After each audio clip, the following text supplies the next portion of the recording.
Hi, everyone. On today's podcast, we're going to talk about the evidence we've published here at EBB in 2023, and we're going to look forward together to 2024.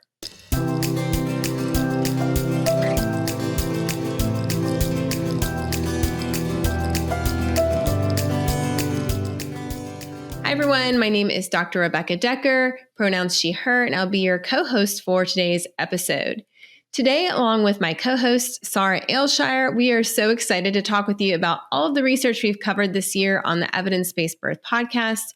We're going to sum up for you the new and updated research that we've published here at Evidence-Based Birth, as well as talk with you about what's coming for you in 2024. As a content note for today's episode, we will be mentioning racism, preterm birth, interventions, including cesareans, climate change, and infection during pregnancy and birth. Sara Ailshire here is my co-host today. Sara, pronouns she, her, is a doctoral candidate in anthropology, and she is an evidence-based birth research fellow. Sara has a lot of experience looking at birth research. She was awarded a Fulbright Student Research Fellowship to go to India in 2020, and she's learned a lot from birth professionals there and had the opportunity to train in India as a doula. And I've loved having Sara with me all year. So Sara, we're so happy you're on the podcast again. Thank you so much. I'm really happy to be here again. Yeah, thanks again for joining us on this recording. So Sara is going to cover two of the topics we're going over today. We have four topics that we want to sum up for you. We have the evidence on GBS, which we're going to do a brief summary of the newest findings on Group B Strep, the evidence on premature rupture of membranes when your waters break before labor begins. We're going to talk about the evidence on anti-racism, the evidence on skin-to-skin after a cesarean that we recently published. We're also going to give you some fun statistics about the most popular episodes from this year, and we're going to talk a little bit about what we have planned for you next year. So make sure you listen all the way to the end if you want to hear a sneak peek of some of what we're going to publish. So I'm going to go first, Sara, if that's okay with you. Absolutely. Okay.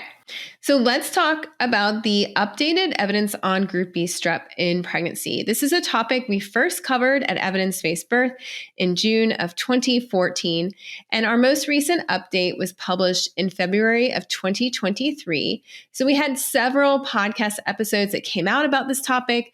We had episode 254, the evidence on Group B Strep, part 1, and episode 257, the evidence on Group B Strep, part 2. Plus, I did an Ask Me Anything about GBS on episode 261, and we debunked the myths about GBS in episode 268. And then in 275, we had a Group B Strep and birth center transfer story. So there's a lot of resources that came out from EBB about GBS, but to kind of sum it up and make it easier for you, I thought I would go over some of the most important updates that we made to our published article on this topic. And just as a reminder, you can always go to ebbirth.com/groupbstrep to access the full blog article, a one-page handout. The podcasts are linked there. And then also, if you're a PROM member, we do have a course with contact hours inside the PROM membership at EBB. Sara, I'm going to give you a pop quiz question. Flow with me here. Do you remember which alternative approach for Group B Strep has the most supporting evidence? I do not. Okay. Well, that is I think a pretty common response is going to be that. So that's one of the reasons I wanted to include that. So, the main treatment, at least in the United States, the main approach is testing everyone during pregnancy, towards the end of pregnancy for Group B Strep, and then treating them with IV antibiotics during labor if they test positive, right? So alternative approaches would be things like chlorhexidine wipes during labor to kind of try and quote unquote sanitize the birth canal. Some people like to use garlic inserted into their vagina. Other people may use probiotics to try and improve their microbiome. And those actually have very little research supporting their use so far. Probably the most evidence we have on an alternative approach is something called the risk factor approach. So that's where done in places like the United Kingdom and some other countries that we list in the article, where instead of screening people during pregnancy, they only give antibiotics during labor if they see other risk factors occur. And in Those countries that use that approach, they have actually similar usage of antibiotics as countries that use the screen for GBS approach. What we do know is that although this can help lower rates of infection in the newborn, rates of early GBS disease in newborns are higher with that other risk factor approach. And higher meaning 0.5% risk versus 0.2% risk with what we call the universal screen approach, where we screen everyone for GBS. There are a few other things we talked about in the article in terms of alternative approaches, vaccines during pregnancy for Group B strep, and the use of human milk on the birth canal are things that are still undergoing experimentation. And maybe next time we have the article updated, we'll be able to talk more about that. But in terms of what's new to this article on Group B strep, we added an entire plain language section about the microbiome, which fascinates me because it's a really big topic. And in the birth world, a lot of birth pros love to talk about the microbiome. But what I found is that when I talk to people who are not in the birth world or in the healthcare world, most of them have no idea. When I say, what's the microbiome? If I ask the average teenager or college student, they don't know what I'm talking about. So that was really fun to write up an explanation of what that is. And I'll go ahead and tell you our definition that we came up with from reading all the research is that the microbiome can be defined as the ecosystem of trillions of microbes, including bacteria, fungi, protozoa, and viruses that live and coexist with you in certain places in your body, such as your skin, your gut, which includes your intestines and rectum, your nose, mouth, and genital and urinary tracts. And the cool thing about the microbiome is we now know that it does get its start before you were born, that you will swallow tiny amounts of maternal gut bacteria floating in the amniotic fluid or the waters inside your amniotic sac. But most of your microbiome is what we call seeded at birth, when you're exposed for the first time to your birthing parent's genital tract and or skin. And in fact, one reason that newborns born by vaginal birth tend to have better health outcomes in infancy and childhood is likely because a microbiome that's seeded by a vaginal birth tends to have more beneficial bacteria at a young age when your immune system is developing than a microbiome seeded by a cesarean birth. And we give a link in the article on GBS about, the practice of trying to seed the microbiome, even at a cesarean, which is controversial, and we didn't go into depth, but I did link to some resources about that. And we also talk about how infant feeding methods have a strong influence on the microbiome, that human milk contains antibodies or immune properties that fight bad bacteria. And it also contains large amounts of oligosaccharides, which are complex sugars that feed beneficial bacteria. So by boosting beneficial bacteria through infant feeding routes, the oligosaccharides in human milk also positively can influence a baby's immune system and their ability to fight infections. So we go into more depth in the article about the microbiome. We talk about how antibiotics impact the microbiome. What are antibiotics? How long have they been around? Hint, for thousands of years. And also probiotics, what they are, how they work, how they might be helpful. Then we go on to give updated global and US and UK statistics on Group B strep. So I just wanted to share a little bit of that again with you. So in a global meta-analysis, researchers found that out of about 140 million live births in the year 2015, about 205,000 infants had early Group B strep disease as newborns.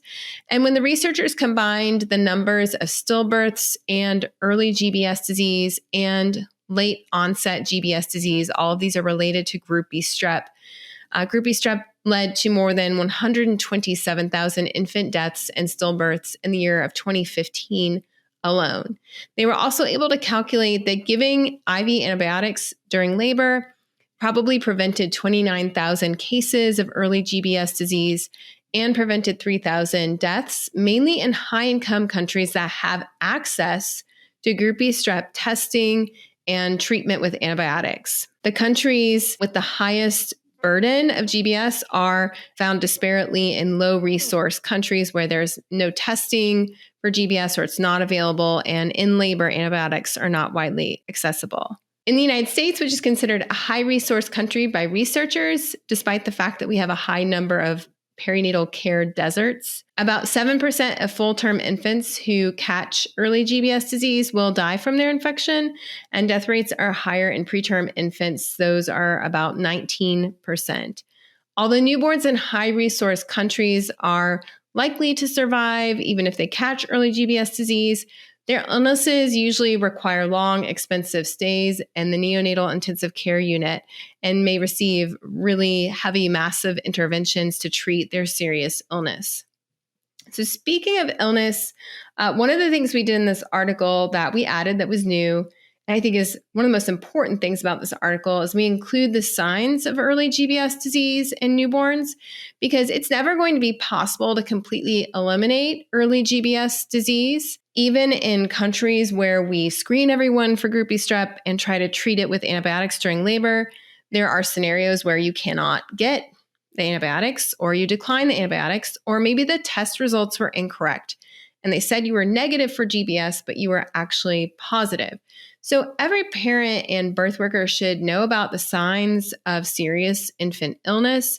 And we include a list of that in the article, and I'll go ahead and read these again because I think they're really important. But a fast heart rate for the baby, more than 160 beats per minute, fast breathing, such as more than 60 breaths per minute, lethargy, meaning they're just like really tired and you can't wake them up at all, limp, having a fever of 38 degrees Celsius or 100.4 Fahrenheit or higher, poor feeding, irritability, a high-pitched cry, grunting or nasal flaring, their skin pulling around their ribs or their throat when they breathe, repeated vomiting, temperature instability, bulging soft spots on their head, a brick dust color in their diaper, no wet diaper for 24 hours, their skin changes to gray, blue, or pale, or any other health concerns that the parent is concerned about. Also, trying to integrate anti-racism info into every article that we published. And in this article, we talked about how for anyone who has multiple layers of risk factors, such as being exposed to racism, prevention and extra wraparound care and attentiveness can be life-saving. So families, doulas, community advocates should know these signs and symptoms of GBS disease and infection in newborns. And parents and healthcare workers and birth workers should also be aware that low oxygen can look different on darker skin. It can look more grayish or whitish rather than blue. And that pulse oximeters, where they're checking your baby's oxygen levels, are more likely to have inaccurate results if your infant has darker skin tones.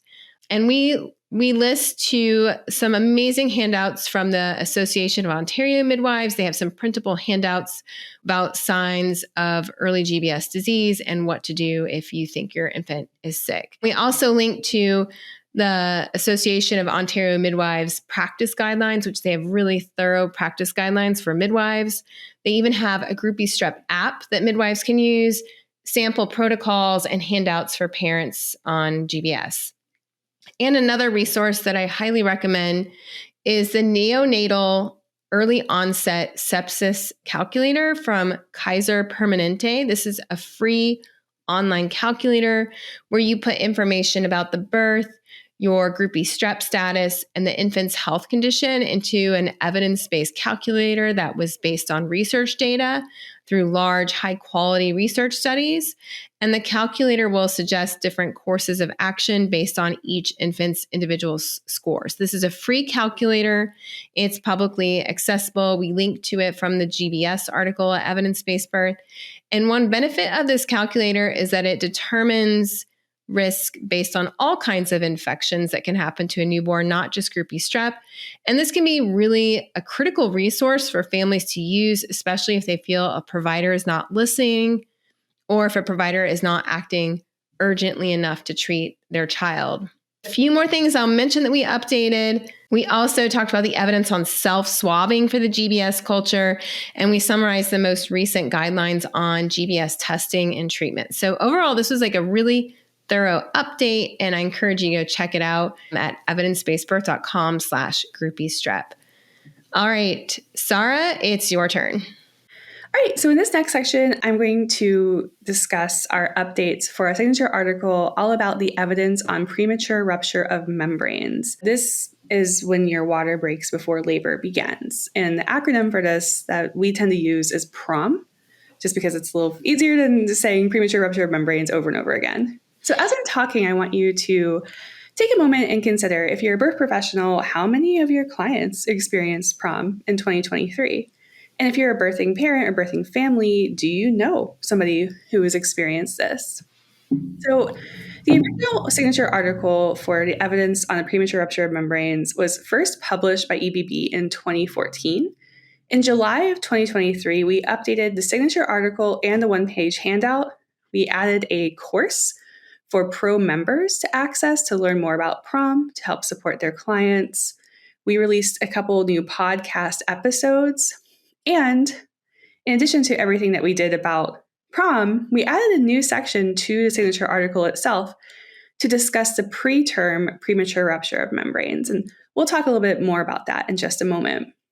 So the two podcast episodes that I wanted to highlight that we released this year, though there are episodes in EBB's archives that cover the topic, are episode 277, the evidence on induction versus waiting for labor with term PROM, and episode 281, which was a mini Q&A about the preterm premature rupture of membranes, or PROM.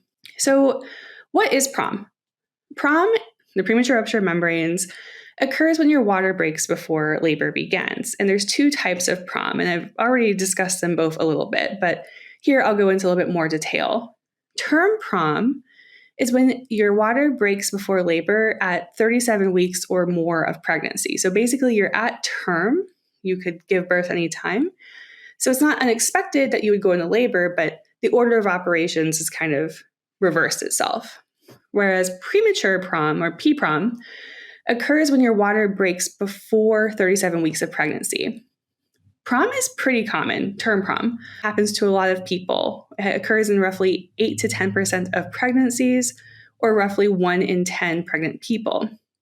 Preterm PROM is less common, and it impacts roughly 3% of pregnancies. However, we felt it was really important to add a section to our signature article about the premature rupture of membranes that addressed the preterm premature rupture of membranes, because this is something that impacts a lot of pregnant people, and because PROM causes 1/3 of preterm births. So a little bit more about PROM. It's really important for us to also highlight that not all communities experience the burden of PROM equally.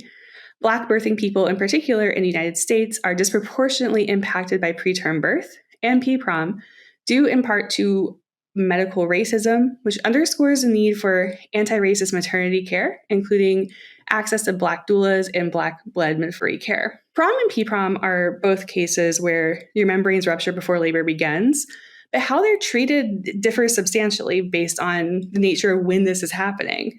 With PROM, you're pretty likely to go into labor or be induced. Most people with PROM will go into labor within 24 to 48 hours after their water breaks. However, with PROM, the approach to treatment really depends on when it occurs during the pregnancy. A lot of the research on PROM is focused on prevention, but there's a lot of work that needs to be done still to figure out why this happens and if there's anything that people can do to prevent it from happening in the first place. Just like with PROM, there's a lot of instances where the things that cause PROM are not super well defined. And we go into a lot of detail in the article about what the research says about what are possible risk factors, what are possible things that could maybe help prevent PROM. What does the research have to say about the causes of this event? So some of those things that researchers are interested in or are currently investigating in order to better understand risk factors for PROM include the microbiome, like we talked about a little bit earlier with GBS, as well as cervical exams, different dietary supplements, as well as the impact of exposure to extreme weather temperatures and air pollution. So there is some limited evidence that certain microbes in your vagina can put you at a higher risk for PROM. And there's also some limited evidence that suggests that maybe a healthy microbiome can help keep your membranes strong by lowering your risk of infection or inflammation. There's some evidence that cervical exams can increase your risk of term PROM, and there's no evidence that routine cervical checks may offer any benefits. So In addition to that, cervical checks after your membranes have ruptured can possibly increase the risk of infection. As you're introducing something into the vaginal canal with your membranes ruptured, you're introducing potentially outside bacteria into the amnion, into where the baby still is, possibly increasing the risk of infection.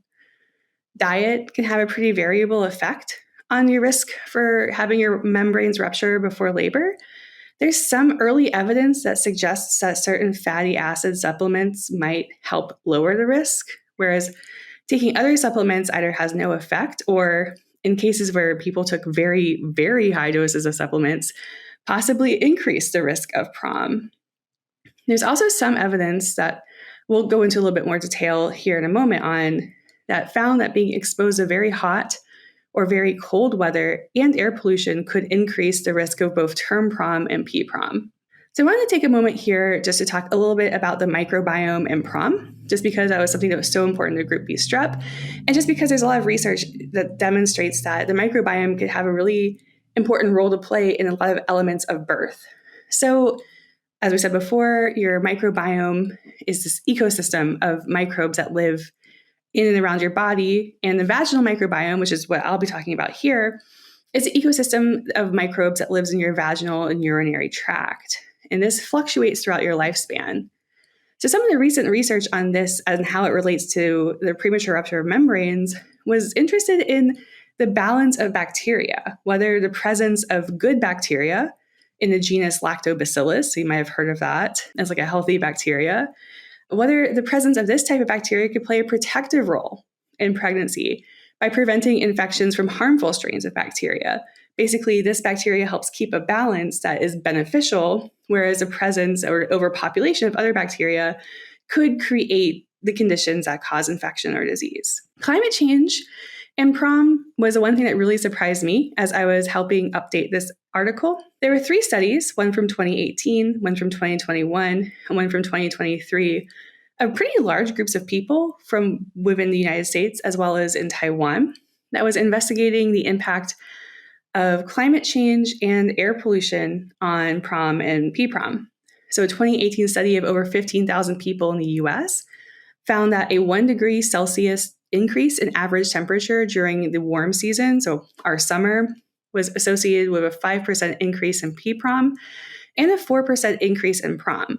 And this doesn't just mean that the temperature went up 1 degree and this happened, but 1 degree above average, 1 degree over what you would expect the temperature to be, in a given month.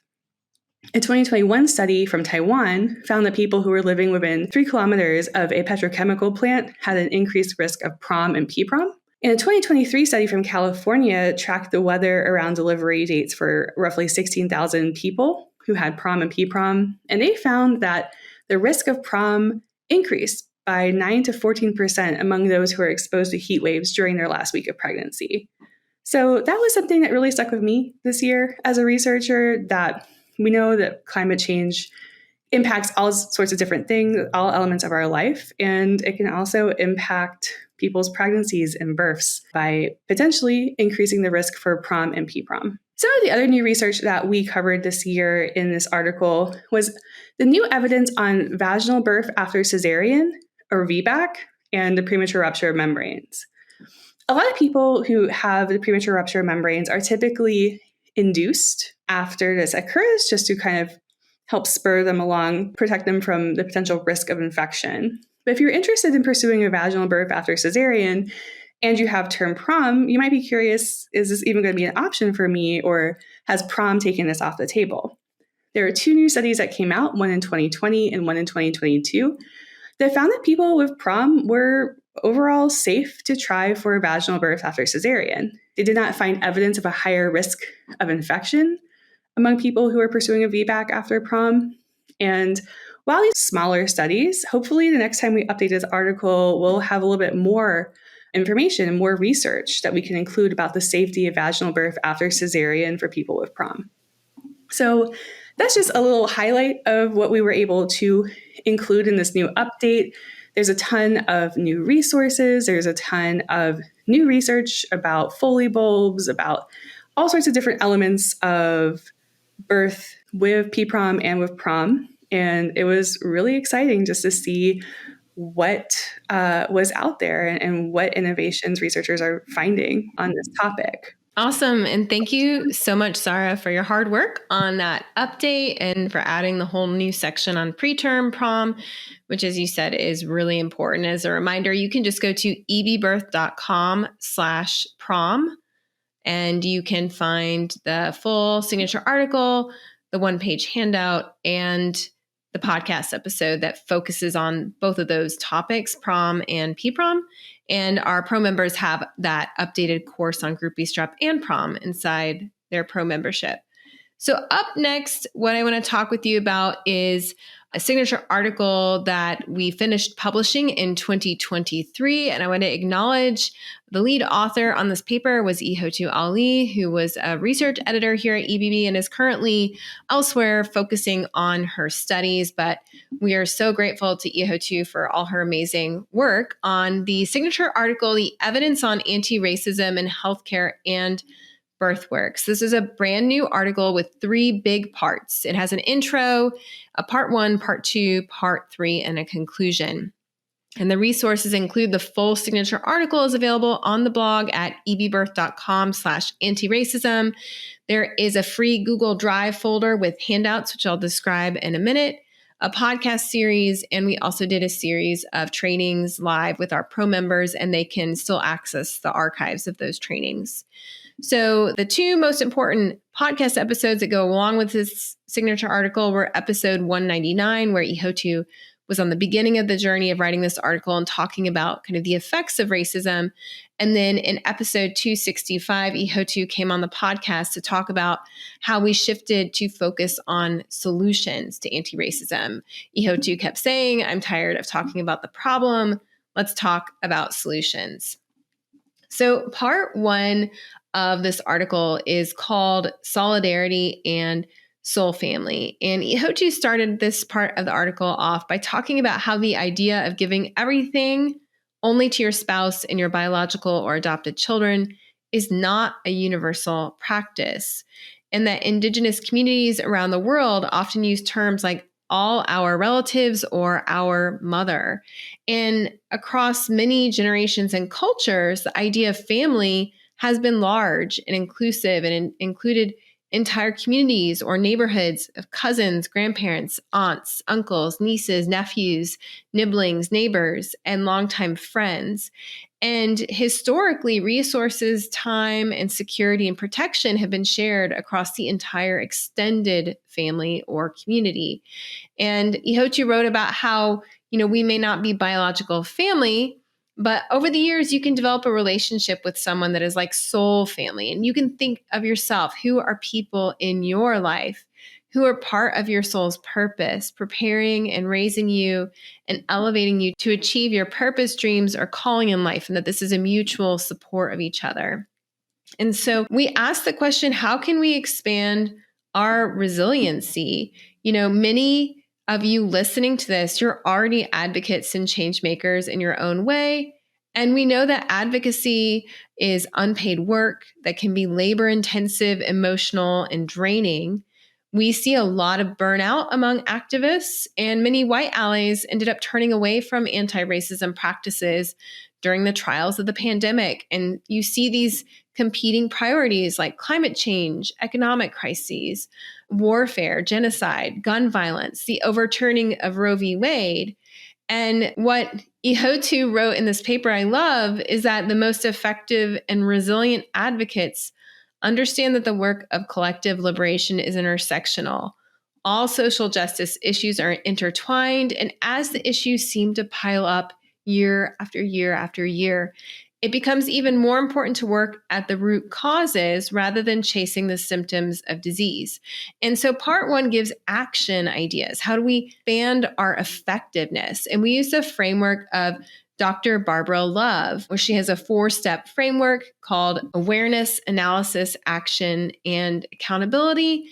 And we kind of define each of these using Dr. Barbara Love's writings and give examples and checklists and ideas of how you can expand your resiliency and expand your effectiveness as someone who is an advocate in this area. Part 2, I wish Ihotu was here to talk about, because it was just such an amazing part of the article that she proposed writing, and I was so excited that she did, is called Afrofuturism in Birth. Afrofuturism is also known as Black futurism. It's a cultural philosophy and movement led by Black science fiction writers, artists, and musicians.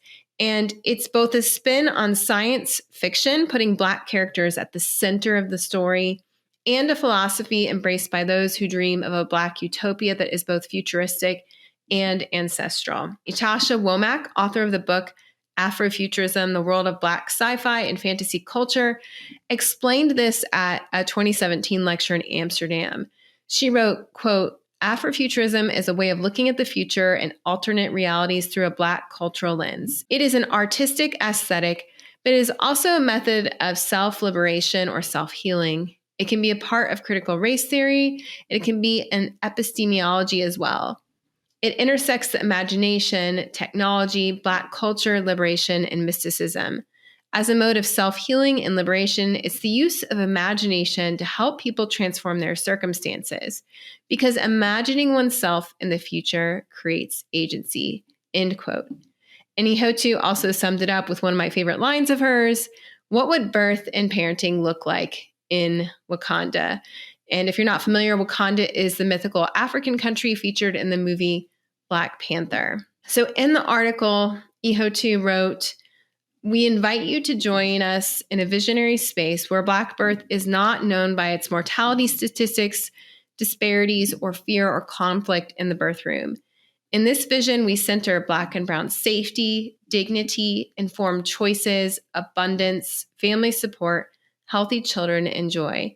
This is different than colorblindness, toxic positivity, or downplaying our current realities of pain, rage, and the challenges and risks that come along with speaking up and making change, end quote. One of the things that we focused on in this part of the article was supporting the visionaries who are already doing the work. And so we also encourage people to support the National Association to Advance Black Birth, known as the NAABB, and the Black Birthing Bill of Rights that they created. You can read the entire Bill of Rights at the NAABB website. It's thenaabb.org. Download a PDF and learn more about this powerful visual. And with permission from the NAABB, we selected 6 principles from their full Black Birthing Bill of Rights to adapt into a table and a handout that includes research, advocacy, and action items for each of those 6 items from the Black Birthing Bill of Rights. And we were hoping that when you look at a problem that's so huge and overwhelming, that this would give some people a little antidote against analysis paralysis or being frozen in trauma and fear, and help you identify small, manageable parts of advocacy. Again, trying to focus on that resiliency and effectiveness. We also used part 2 of the anti-racism article to feature some visionaries, including Michelle Browder, her work of honoring the mothers of gynecology. We celebrated Black grand midwives, those who have already transitioned and those who are still physically present with us. Kimberly Seals-Allers, creating the Earth app to hold hospitals accountable. Michelle Gabriel Caldwell and Denise Bolt, creating change in New Jersey and New York. And how Black midwives, doulas, and obstetricians are using social media to expose and organize. And I'm going to link in the show notes to about 7 interviews we did this year alone with Black and Brown visionaries in the birth field. And so I'm really excited to link to those. And I encourage you to, as you're looking forward to next year, make sure you go back and listen to at least 2 or 3 of these incredible interviews. Part 3 of the anti-racism article focused on evidence-based equity tools. And this is it's what we do best at EBB is we look at the research. And so we looked at the research on what we call the evidence-based equity triad, the 3 things that we think will make the biggest difference on outcomes. And number 1 is the midwifery model of care. Number 2 is community-based full spectrum doulas. And number 3 is reparations, accountability, and transformative justice. And we covered the evidence on these equity tools in one of our PROM member monthly trainings this year at EBB. In terms of resources for the public, if you go to ebbirth.com/anti-racism, you will see a link towards the top to our free resources. We created a Getting Started handout for anti-racism in birth work with a checklist of resources, podcasts, books, etc. We created a quiz that you can take and you can print off and share with medical professionals or birth professionals about your knowledge of anti-racism in medicine. We created that handout I mentioned earlier, where we created a table and looked at how the Black Birthing Bill of Rights can be implemented. And we also created an equity tool handout looking at anti-Black implicit bias and how it manifests in a labor and delivery unit. So what it looks like in a labor and delivery unit, what racism looks like, where that comes from, where those racist beliefs come from. And we give scripts and tips for ways healthcare workers and birth workers can speak up to interrupt that cycle. So I'd love for you to think, which of those resources do you want to go and download for free today? The Getting Started, you want to take the quiz, look at the Black Birthing Bill of Rights handout, or the anti-Black implicit bias and how we can interrupt that in labor and delivery. And just think about which one you're going to get and then go grab that and look at it. So next up, Sara is going to talk about cesarean care. Absolutely. I also just wanted to mention that in both the updated signature article on skin to skin care after cesarean, as well as the updated article on PROM, we drew a lot from your and Ihotu's work, Rebecca, on the anti-racism article. That article was a resource that we linked in both of these signature articles. It's so, so important. So the evidence on skin to skin care after cesarean, the original articles for this were published by EBB in 2012 and 2013. The most recent update, we just released this October and November, and we updated the signature article. We created a new handout, and we have a couple new podcast episodes. Those are episode 291, evidence on skin to skin care after a cesarean. And then there's a slightly older podcast episode you can go back and listen to, where it's a birth story, planning a cesarean after an unmedicated first birth, where one of our guests was able to talk about their experience of skin to skin care after a cesarean.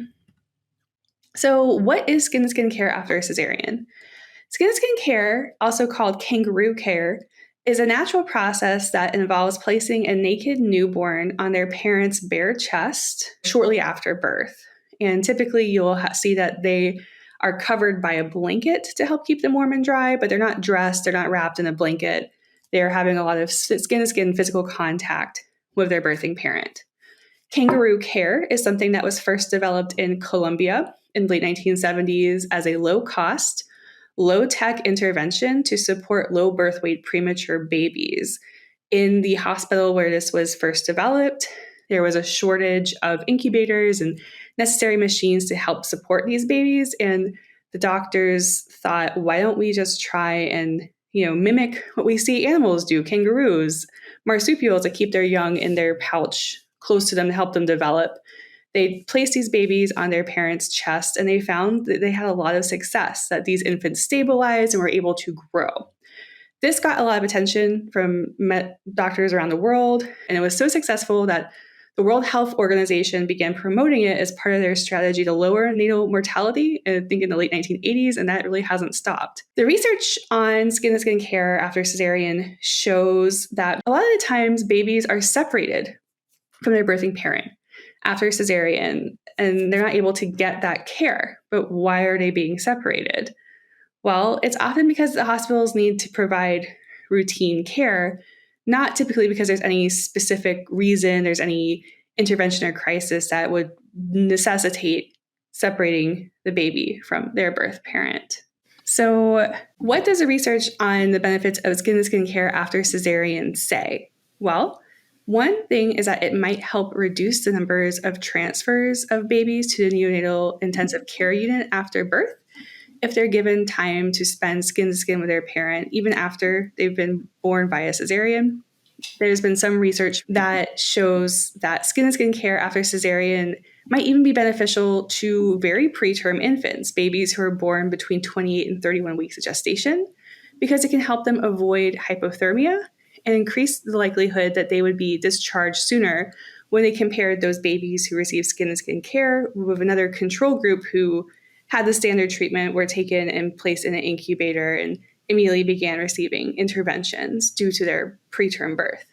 And recently, in a 2020 review of 13 different observational studies, they found that it was safe for babies to receive skin-to-skin care, and that there wasn't really any negative impact on their temperature, their APGAR score, oxygen level, or heart rate. So having skin-to-skin care after cesarean seems to have a lot of benefits without any drawbacks. The benefits of skin-to-skin care seem to be so clear that the World Health Organization recommends that all newborns receive skin-to-skin care after birth, including low birth weight and premature babies, including babies who are born by a cesarean.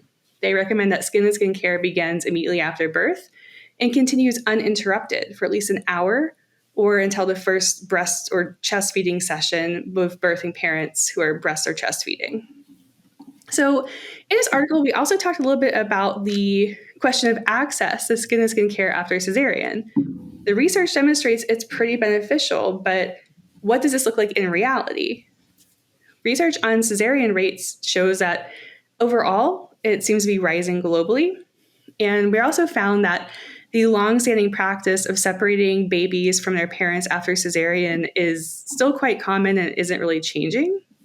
In 2022, 70% of US hospitals said that they practiced routine uninterrupted skin-to-skin care contact for most babies born vaginally, but only 50% of those same hospitals said that they provided any type of routine skin-to-skin care for babies born via cesarean. So we know that skin-to-skin care is beneficial, and we know that there are barriers to this, particularly for parents who give birth via cesarean. But are there things that researchers and doctors are doing to change that? And there is. So I wanted to talk for a moment about a new topic that we cover in this article, the gentle cesarean, and its relationship to skin-to-skin care. The gentle cesarean is a type of cesarean birth that's performed with pauses that allows the birthing parent and their companion to see the baby emerge, and that also, ensure that the baby is placed on the birthing parent's body, barring any serious complication.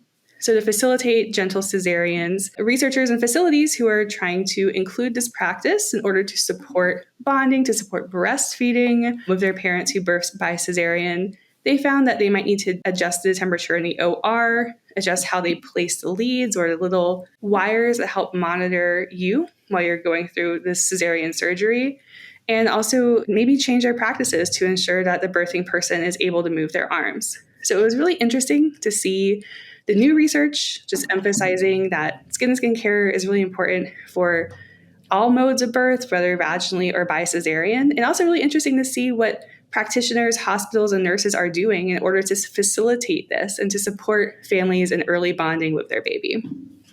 Yeah, I think people were really excited to see that article updated. And if you want to view the research for yourself, get access to the podcast, the handout, just go to ebbirth.com/cesarean, and that should take you straight to the article. So in addition to these 4 signature articles that we were just talking about, we also published updated evidence on nitrous oxide that Sara helped with, and I won't go over that today, but there is an episode all about that. We offered 2 free webinars to the public. We did the evidence on GBS, PROM, and water birth in April of 2023, and the evidence on breech birth, which is a topic we haven't covered, the evidence on vaginal breech birth, at least from EBB's perspective. That came out in October. And if you are a pro member, you can still get access to those webinars and their contact hours inside your archives. Our pro members were also really busy this year. We have a different training each month, either with an internal guest speaker from EBB or an external guest speaker. We covered the evidence on postpartum hemorrhage and what birth workers can do to advocate for their clients if they see a hemorrhage happening. Understanding secondary trauma as birth workers. We talked about obstetric violence as a public health crisis, and we had a guest teacher talk about pelvic floor health in 2 trainings, among others. We also launched a new doula mentorship in 2023 inside the EBB Pro membership. So if you join, you get access to all of that group mentorship model. So we meet regularly, discuss marketing, legal agreements, referrals, interviews, social media. And we also started a monthly midwifery brunch and learn session with Ms. Charlotte Shiloh-Godot, a certified professional midwife and an EBB instructor who has agreed to host those conversations by Zoom with midwives and midwifery students. And every other month, they are open to midwives of color and student midwives of color. And then every other month, we switch to all of the midwives and student midwives. So that's been really warmly received by our members. And we also launched a new podcast listening guide here at EBB. So it is a spiral bound workbook that you can use to kind of self-educate yourself on topics related to pregnancy, birth, and postpartum. And we now have a digital version as well. So super thankful to Divine, Haley, and Allie, who worked really hard on that all year. And speaking of the podcast, Sara, you went and found the stats to tell us, what were the most downloaded episodes of 2023. So do you want to share the top 5 with our listeners so they can know, what everybody's going to listen to this year? Absolutely. Yeah, it was really interesting. I got some help from Gina with this, which was great. So the top 5 episodes, most downloaded episodes of 2023 here at EBB. Number 5 was episode 166, The Experience of a Powerful and Miraculous Birth with Brooklyn and Wang Pham. Number 4 was episode 264, Top 3 Tips for Exercise and Pregnancy with Gina and Roxanne of Mama Stay Fit. Episode 257, The Updated Evidence on Group B Strep Part 2. 256 was number 2. It was our top 3 recommendations for preventing pelvic floor dysfunction after birth with Dr. Sarah Duvall, founder of Core Exercise Solutions. And the number 1 episode downloaded in 2023 from EBB was episode 254, Evidence on Group B Strep in Pregnancy, which makes sense that and 257 would be in the top 5. Yeah, part 1 and part 2 Group B Strep were number 1 and number 3 respectively. And the evidence topics still seem to be really popular. And it's also fun to see that the Powerful Miraculous Birth story was number 5. That was a replay, and just people love some of these positive, empowering birth stories. And this year we had over 1.7 million unique downloads of our podcast episodes this year alone. And Gina Gomez joined our team helping with the podcast, and we partnered with Earfluence to produce our podcast and coordinate with guests. So we've been really excited, and we're also thankful to Andy and Joseph, who do all the audio visual editing, and they've done an amazing job this year. And thanks to all our guests. We loved all our guests this year. So a sneak peek of plans for next year. So one of the most important announcements that we have that we're going to be talking more about next month is that we have an evidence-based birth virtual conference coming in March of 2024. And we already have people signed up to attend who got in on the Black Friday deal, but we will be making tickets available very soon in January. And you can get on the wait list by going to ebbirth.com/waitlist if you want to get tickets. We will have one day focused for parents, one day focused for birth pros and healthcare pros, but both days will be unique and have great complimentary info. And next year for our Pro members, we are looking at doing trainings on supporting IVF clients, preeclampsia, the ARRIVE trial, twins, and more. And we're starting a new perk for Pro members where they get access to handouts that are for Pro members only. The very first handout for Pro members only will be the evidence on breech, on vaginal breech birth and cesarean breech birth. And we also are planning some handouts on common shots in pregnancy, such as the RhoGAM shot for being Rh negative. So just a quick note on how the PDF library works. So we do have those one-page handouts that are free on the website, but if you want the full-length signature article and a really visually stunning printable PDF, that's what's inside the library alongside with other extra handouts. Another handout that is in the library only for Pro members or PDF library members is the nitrous handout. But it's a really cool library. We can just go, you click on the topic you want and you immediately download all of the PDFs that we have, and then you can use them with your clients.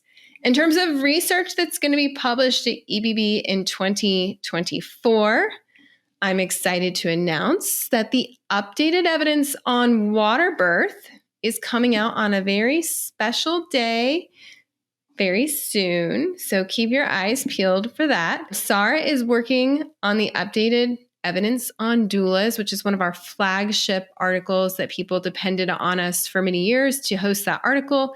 And we are really excited about that update. We are also planning, drumroll please, the updated evidence on the ARRIVE trial. So looking at follow-up studies to the ARRIVE trial, looking at induction at 39 weeks. And I'm still debating what to do next after that, but we might tackle the updated evidence on fetal monitoring and or diagnosing gestational diabetes. There's always research coming out on these different topics, and it's so hard to choose. So once we get past the water birth, doulas, and ARRIVE trial article, then we'll select our next one. So yeah, and we have translators working on the induction pocket guide. If you would like to see our pocket guides translated into Espanol, the first one of those will be coming out this year. So I'd love to know on social media, or you can email us and let us know what you're most looking forward to next year. We appreciate our listeners, everything you do, just from, listening to the content and learning to telling your friends about EBB to joining our programs if you're able to do that. The costs of publishing the research are supported by our Pro members and our PDF library members, people who want access to those additional resources, and they support all of the free research that we put out on the podcast, on YouTube, and the blog. So Sara, I'd love to know, what are you most looking forward to in 2024 out of all of these projects? I have to say I'm super excited, of course, about the doula article. That's the research that I do for my own dissertation, as well as I'm really passionate about the role that doulas can play. I've learned a lot and been mentored by a number of doulas in my life. I've been very lucky in that way. So I'm super, super excited to keep working on that. I'm also really excited about the ARRIVE trial. That's something that, I've seen a lot of people talking about. There's a lot of conversation, and I'm really eager to dig into the research and see what there is to see about that. Yeah, I know for me, it's hard to pick. I know that there's a secret project or two I'm working on that I'm not going to tell you about just yet, but I just love geeking out about the research on different topics. So I am excited to see that doula article, the water birth article, and more. I love the breech handout for Pro members. That was fun putting it together. I'm excited about the ROGAM handout for our members as well. And I'd love to know from you, our listeners, what do you want to see from EBB in 2024? I would love it if you could celebrate the end of this year, the beginning of the next, by leaving us a podcast review. Maybe share one thing that you've learned from EBB and one thing that you'd like us to cover in the future. And I hope to be able to read your comments and select our favorite requests to respond to next year. So go to your favorite podcast platform, whether you use Spotify, iTunes, or somewhere else, leave a review and let us know one thing you learned and one thing you'd like to learn more about.